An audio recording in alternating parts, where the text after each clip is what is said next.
Welcome to the Great Conversation, where ideas matter. Ideas shape markets. Ideas can change the world. I've been a practitioner all my life. I'm not an academic, even though I've been an adjunct professor. And so the scars I have on my back hopefully represent some wisdom I've gained through my work experience. But I've often thought, wouldn't it be great to be both an academic and a doer? To actually have thought leadership ideas that you actually implemented in a practicum in a company, and especially when it comes to leadership development, which is a messy ecosystems of silos of excellence. And there are practitioners out there who are attempting all the time to understand how to help companies get to the next level of performance, and of course, developing leaders who can help them do so. I was able to track down a true thought leader, an author of 6 books. He said to me he's worked for like 6 different CEOs and like 5 human resource officers. At one time, he told me he worked for 4 at once. So, but he is known for some of the most sustainable programs under different leadership in the same company. And of course, testing these ideas that are circulated among thought leadership in this space. I want to welcome one of the top organizational psychologists and recognized thought leaders in talent management and leadership development over the last 30 years, Alan Church. Alan, welcome to the Great Conversation. Thanks, Ron. Thanks for having me here. I'm excited to be here and have a good chat with you about this. Oh, it's going to be fun. Again, our fireside seating, as everyone knows, unscripted. But boy, based on the conversations we've had in the past, we have such a rich trove to dive into for a limited amount of time. But I think one of the ways we left our last conversation is we've gone through a major blip called the pandemic.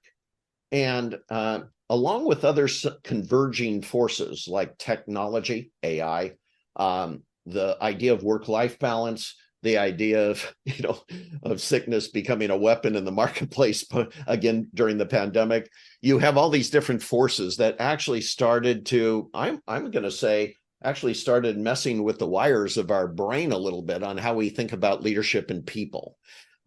So what I'd like to start with is, what have you seen over the last 5-6 years that have informed and infused your current thought leadership around talent management and leadership development? Does that sound fair? That sounds absolutely fair. So I think, Ron, I mean, it's a great question. And it's one that I've actually presented on recently a couple of years ago at the conference board. Even during the pandemic, some of this same topic came up. And I thought about it a lot and actually worked on it when I was at PepsiCo. So one of the things that we had just finished building as the pandemic hit was a brand new leadership model. And it was called the Great5. And so very straightforward, growth, relationships, execution, agility, and thinking, which on a surface level sounds simple, but when you dig into it, there's a lot of science under it. And that was the model we were rolling out. And COVID hit. And I remember being on a top 200 leader call, with everybody there, the CEO and all the top leaders of the company. And one of the questions came up from somebody in the audience. It was on one of the calls. Is our leadership model out of date now? Even though we had just launched it, right, and spent a year working on it. And so I was on the spot. And my answer at the spot, my sort of immediate thought was, no, leadership is leadership. But I did want to go back and take a look at that, right? And if you think about kind of a core leadership theory and research that goes back to the 60s and the 80s, a lot of it's pretty consistent. And it developed then, and you think about kind of the characteristics of leaders, and that's all been sort of very stable for a long time. So COVID challenged that, I think, because people were caught off guard and they had to manage and lead in different ways, especially the professional population who were no longer present, right? You and I talked a lot about, and maybe we'll get there later on today, the issue with being present and visible and how that fits into relationships and companies. But, I got the question and I went back and I said, all right, let's take a look at what people are saying, right? I mean, that's what we do. And so I looked at, different reports from Harvard and McKinsey, and American Psychological Association and BCG and all kinds of Korn Ferry, all kinds of groups out there, because of course they're the first ones to move on providing content on this area. And I took a look at all that and I said, all right, what are they saying? And okay, so we went through a list. Emotional intelligence. Okay, well, why was that not important before, right? So yes, it's important now. It was important before. Collaboration. I have to argue that collaboration was always a significant leadership capability, right? Inspirational leadership, sure. But again, how is that new? Credibility. So all of those things that came up to me were very much the same kind of characteristics that we had before. Maybe they manifest differently. Maybe, collaboration and being a good leader who collaborates looks differently over Zoom or over remote work, when people aren't in the office than when you're sitting there in a room together. But it's the same competency. It's the same characteristic. It's just a question of how it's demonstrated. The ones that did emerge that were a little different, which are kind of interesting, and I think there's some debate, and you and I can have this discussion. One of them is empathy. So a lot of people talk about empathy now, and empathy is an interesting one because people don't really know what it means. So there's a challenge with that. Sometimes people think, it means you just feel for somebody else. It's not that. I mean, there's a piece of that, but it's really that you can see yourself in their shoes and you can feel from their perspective. So you can have, sympathy for people, but you can't have empathy with everyone if you haven't lived their experience. It's very hard to do that. And so that was one that kind of came up, and people are talking about empathetic leadership. And if you've never been in the situation other people have been in, it's hard to have true empathy. Another one that came up was resilience. Well, again, people have been talking about resilience forever. And sure, COVID put a lot of strain on people, but I'm not sure that's any different. The question is maybe what it looks like or what you have to do to be resilient in a remote situation and kind of leading that way. But the competency is the same. And then you get to, kind of a growth mindset. Well, that was popular before. That goes back to 2000s and the 90s. So my fundamental feeling is that there is no real quote unquote new set of competencies post-COVID. I really don't believe that. And having built leadership models, I built 5 leadership competency models, if you will, at PepsiCo during my 21 years, partly for different leaders, right, and different flavors. And I built probably 15 or 20 prior to that, consulting to Fortune 100. And the bottom line is leadership is leadership. It's all about 85% the same. What's different, and you and I talked about this, Ron, what's different when you're building them for companies or building them internally is the language that's really salient at the moment. What's important to that senior leader, that CEO, what's the current strategy or a cultural agenda being driven that needs to be amplified. So as an example, in some companies, certainly in the early 2000s, inclusion became a huge area of leadership, right, and culture. And it's not that leaders were not inclusive before. That wasn't a piece of bringing people along, but it wasn't called that. And it wasn't called out as a singular dimension, right? And that's kind of grown. And so the same thing to me was some level of empathy and resilience. Those are things people have always done, thought about, been measured on, to some extent trained, although I don't know that you can train empathy, but they became more salient as COVID kind of came through and people were feeling distance from others. And so you have to amplify that. Another great example is I'm working with a client now where they've had a leadership model and they have a change in leadership. And one of the areas they really want to focus on is this idea of sense of urgency. And again, sense of urgency, it's not really a competency in that way. It's really decision making, probably is the actual competency. But for them, the cultural change of focusing on speed is what's important, right? So the content's the same. It's that 15% of special sauce on top, that language of 15% that makes it really unique to companies and actually resonate with people at the time. So I think the whole thing is pretty much the same. It's just what's been amplified, Ron, as a result of COVID. So what's fascinating about this, and I think practitioners in this space, as well as managers, leaders in this who are working to implement these strategies, you just said something I think very profound. And that is, no matter what the science is today, the credible science, the established consistency of leadership over time, there is a sense of bespokeness, if you will, in every company. And say it a little differently, you are unique. It's okay to be unique. Right. You may have cultural mandates.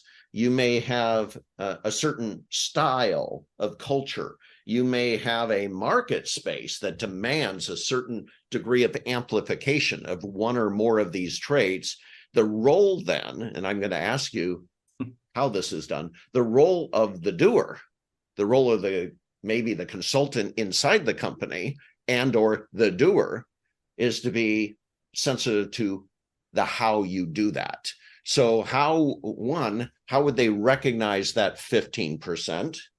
And then what would they do to then tailor it to meet the need, to meet the moment? Yeah, it's a great question. So, I think the way it gets identified, and whether you're inside or outside the company, and whether you're even if you're not a student of leadership, it's pretty straightforward to think about it, right? What do the best leaders do that are most successful that you see every day, right?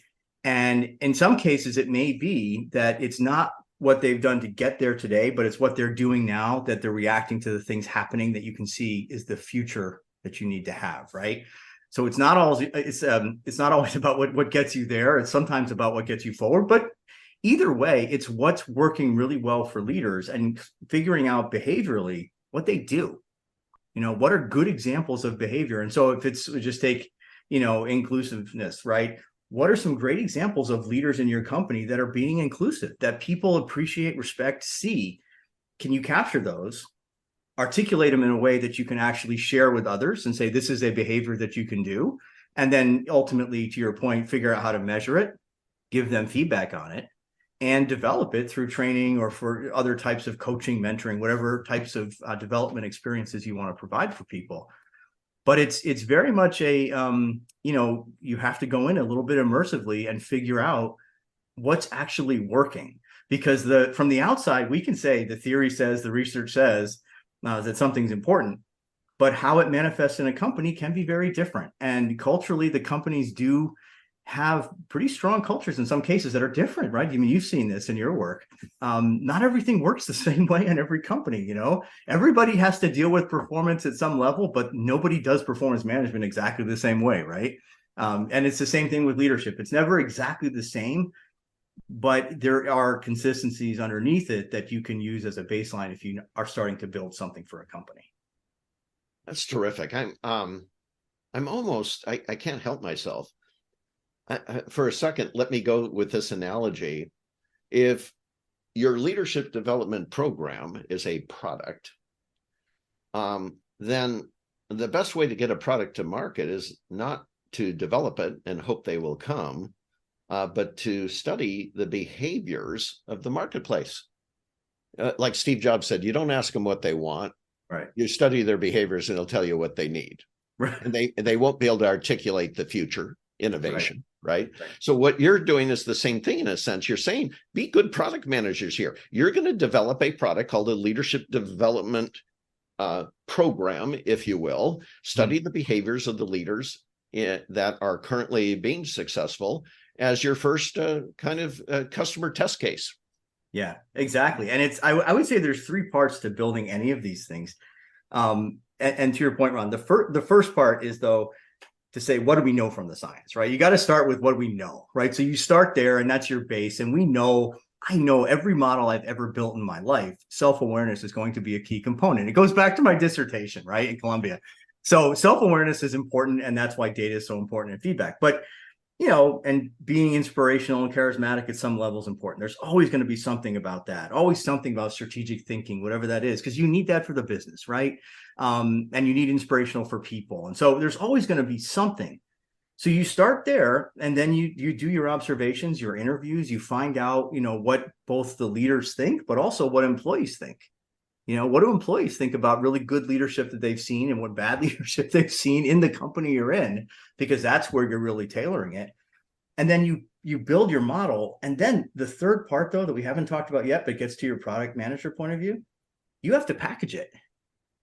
You have to package it in a way that people will embrace it, not just receive it. So, one of the things, that's something I learned, to be honest, over the course of my career, having lived through some models I built that had that science orientation, because that's my background, but they were a little too flat, maybe a little too clinical at times, right?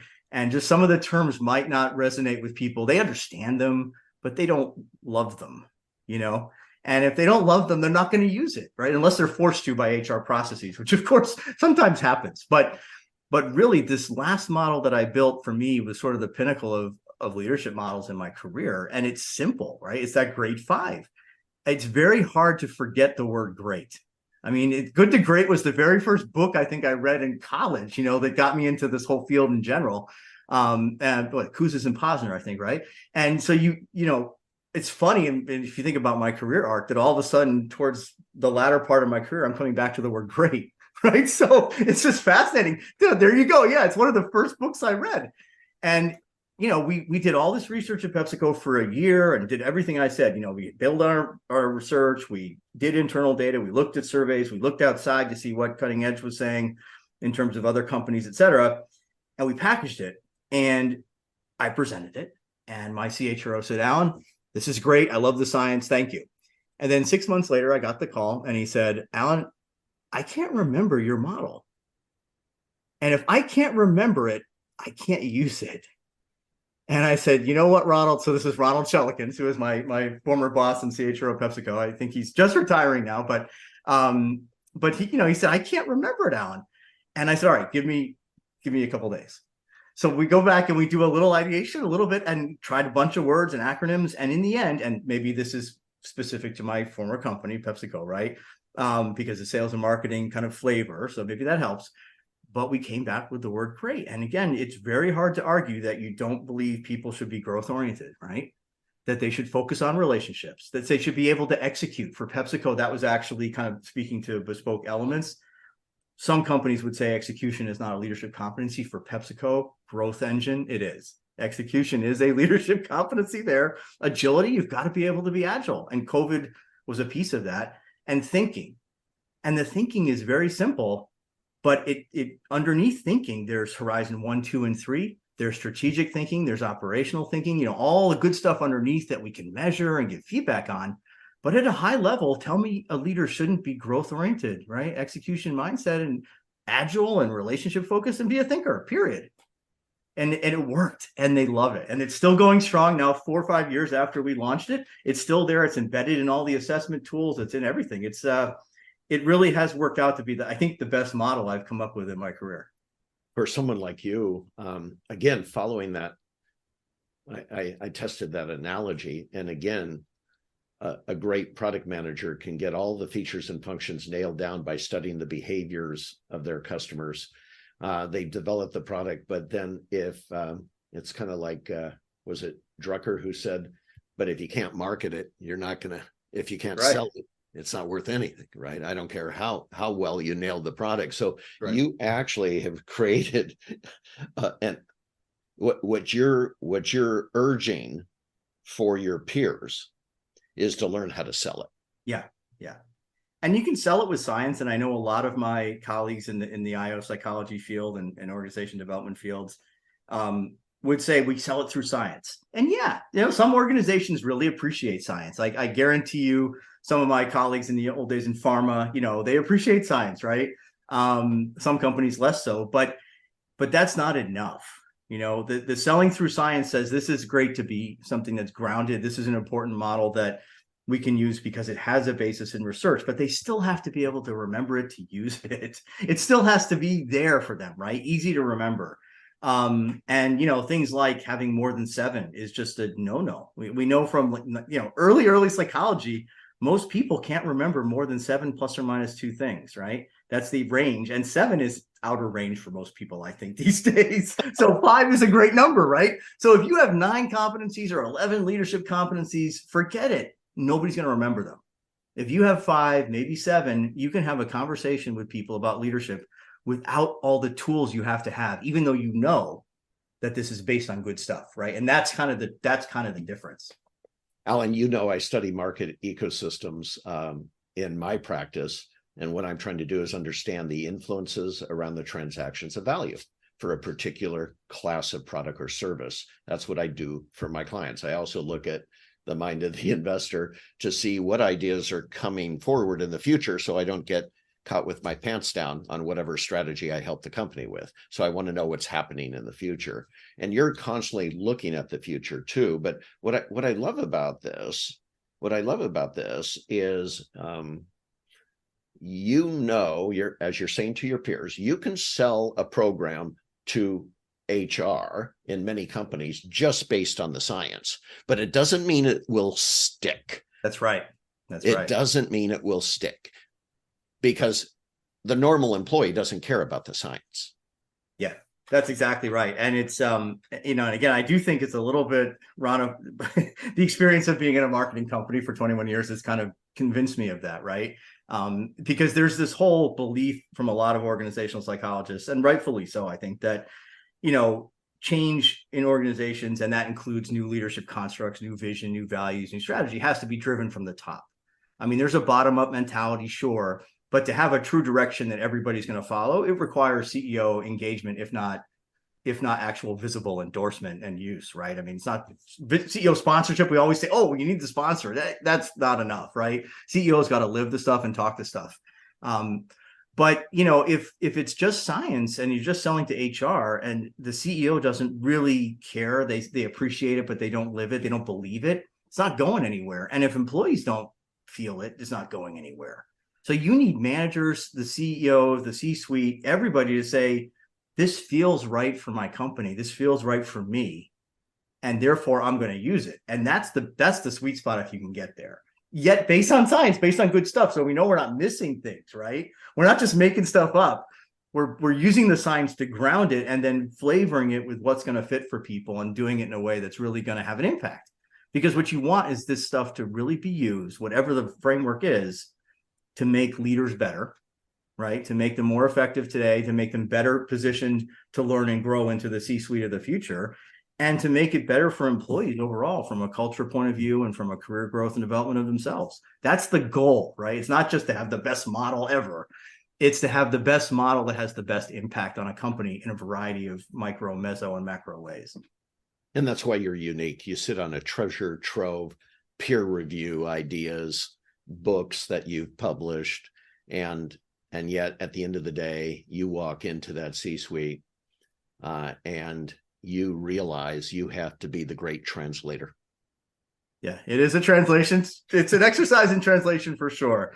And that's one of the attributes, I'll tell you, that I've seen some colleagues of mine, and then this is broader than just talent management, but not be as successful, right? Even in HR, in some leaders, and you may have seen it in other functions, I'm sure, but it's the more specialized you are sometimes, or the more deeply affiliated with a function you are, sometimes the harder it is to step back and say, what do everybody else think? What's normal for people, right? What would they actually gravitate to versus, we're going to change performance management to give you 5 points now because it's so much better and we're anchoring better. Well, okay, nerds may like that, but the average manager is saying, why is this really better for me, right? Why do I care? Like, I want it to actually drive performance.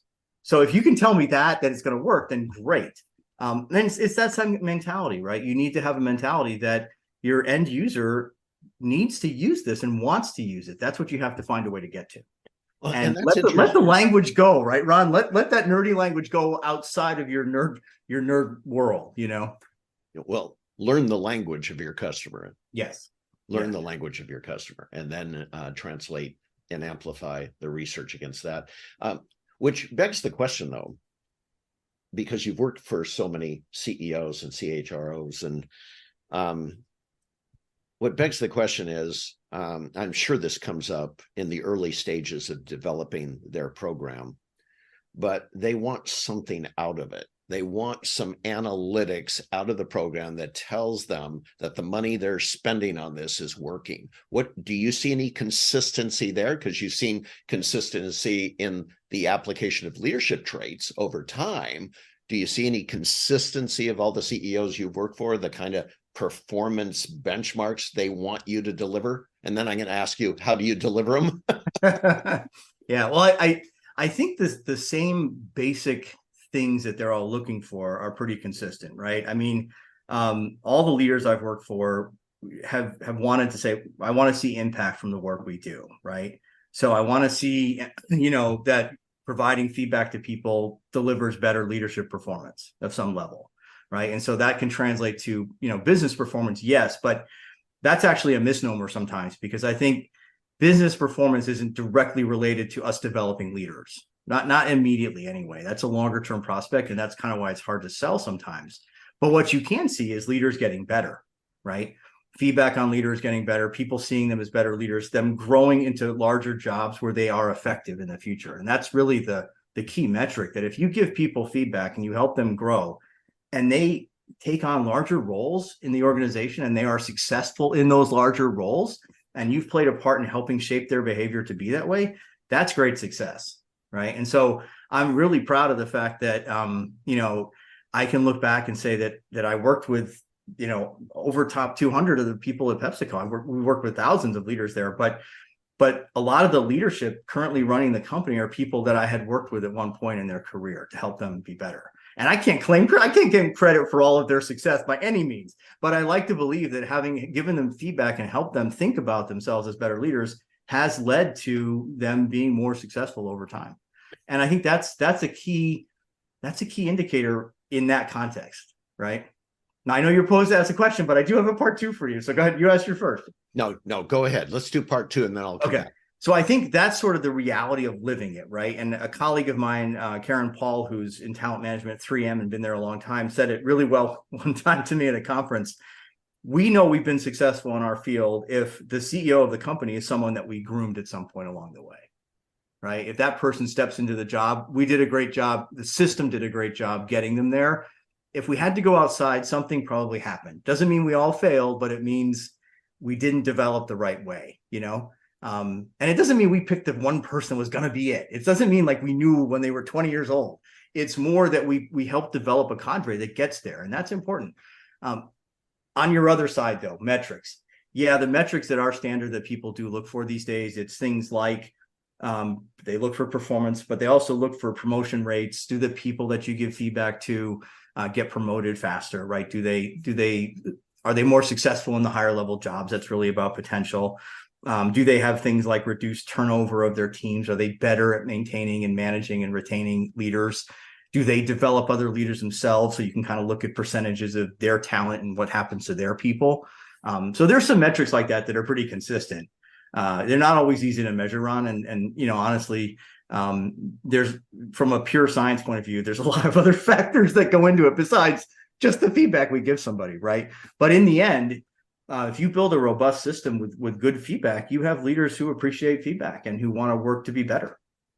Yeah, I using a sports analogy, you see these coaches who have developed these leaders underneath them that go on to other teams to become successful coaches. You see it in the business world. And by the way, I'm not, for those of you listening, I am not saying these are great leaders, but the fact is they became a farm in which other companies grabbed them, and they went on to be future great leaders in the company. I think of Jack Welch during his time at GE, for example. So that would be probably now the company being able to retain them and lead to upper rank echelon of leaders and get people to follow them so they can be successful in what they do, the performance of the company. Right. Those are important traits. Do you find, and I'm thinking of your peers, not just you, do you find your peers inside these companies are having a hard time with the ROI? Yeah, I think they are. And I think, part of it is it's not just the work of sort of one system that you can build on your own, right? I think part of it is it's a whole architecture that has to work together. You talked about the silos early, right? There's a lot of pieces of sort of the talent, engine, if you will, that has to work together, and includes culture. It includes the senior leaders believing in it. One of the biggest challenges I've heard from my colleagues elsewhere is that sometimes their senior leaders don't really believe in development. And if they don't believe enough in development and they don't sort of invest in it, both time and energy, that's a problem, because you can have a great HR practice that nobody cares about, right? That they don't really want to pull on. And the worst thing you can have is really HR as a push is just difficult, for that kind of work, because it should be something that companies embrace. And I think the one kind of saving grace, if you will, that I've seen over the years, and less PepsiCo per se, but other colleagues, is boards really do care about senior leaders now. They care about succession. They care about who's running the company, much more so than when I was consulting in the 90s. And that's a good pressure to have, I think. And you probably see this, Ron, too, at some level, but that's a good pressure to have, because if a board is pulling on them, then they need a succession plan. They need a bench. They need a way of looking at bench and quantifying it for the board. And that's a real driver. But it's hard because, you need consistency of practice and systems too, right? So you need the models that work, you need the tools that work, but you need people to be there and sort of hold the line.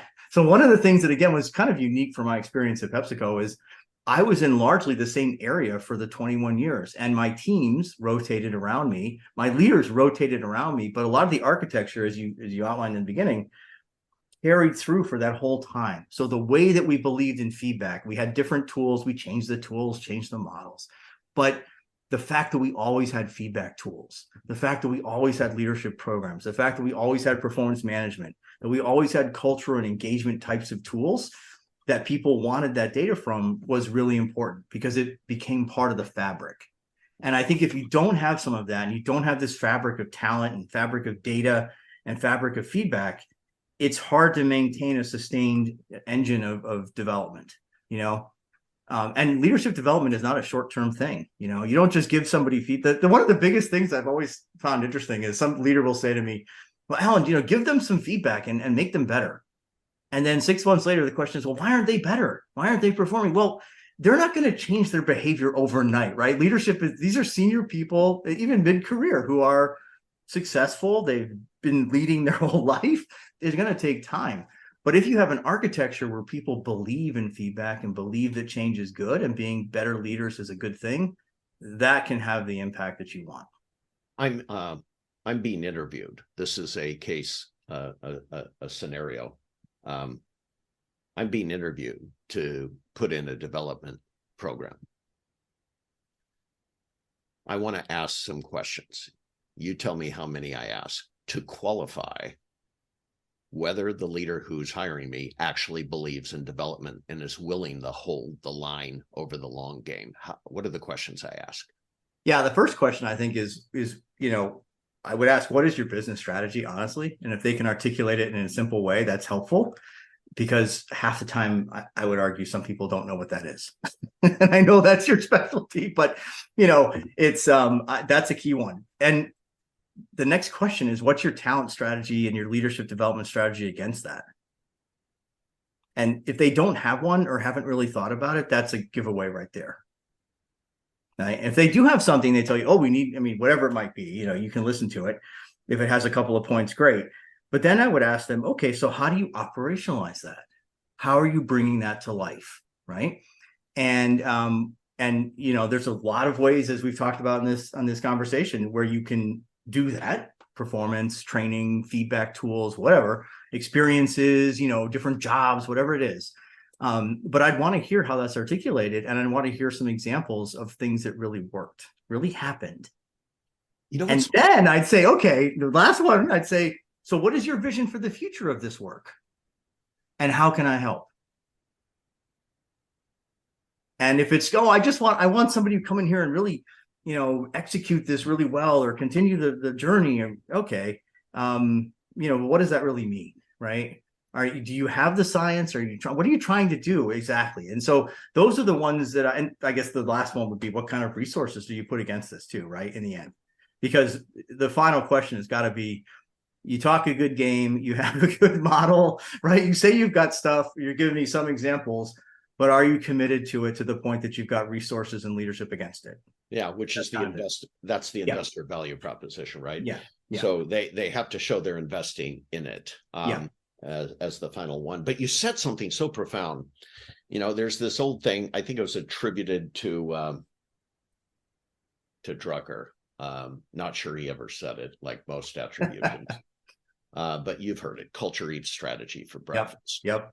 And so we end up having, this is why your series of questions were so profound to me. We have these programs, but you can develop the best employee engagement programs and leadership development programs in the world. But if your strategy is broken or doesn't exist, Right. Your investment is going to go away there, because people are not going to believe in you. They're not going to trust you because your fundamental strategy of the business is broken. Right. And you start with, what's your business strategy? And if so, how are you creating leaders around it? How are you? And then, so I love your series of questions. Am I right though? Is strategy in a sense come before culture? It has to come before culture because that's what's driving the business. I mean, culture is there, let's face it. You can't, it's always there in a company, but strategy is what the leaders are doing to the company and where it's going. Right. And what the purpose of the business is. So if you don't have that articulated, you can have a great warm and fuzzy culture, but nobody knows what they're doing and the business won't survive. Right. So that's kind of the starting point to me is the strategy. But articulate that cleanly, and then it's a question of how is that being translated fundamentally, right? How is it being translated from a strategy point of view, a practices point of view, an application point of view, and then what are you investing, right? It's the whole chain that goes with it. When you hear all that though, and you say, listen, we know what we're doing, I know what you're trying to build, I buy into it, and I think you're doing a great job starting out, or you've got some good stuff, or you want to invest in some good stuff, that's what you want to hear, and if you have them say, we've got award-winning processes and they focus on that and there's really no link to anything else, you got to wonder, those probably came from a past era. I mean, or there were some really good people doing some really good stuff that were disconnected, right? And that happens, right? I mean, we know that happens, but if you're interviewing for a job or a prospect of that sort, you want to hear the entire value chain together. And that is why this is a great conversation with Alan Church. We have many prescriptions here. Leadership development can be complex, but at the end of the day, it's also the recipe is there. We just have to follow it. Alan Church, thank you for a great conversation. Thanks very much, Ron.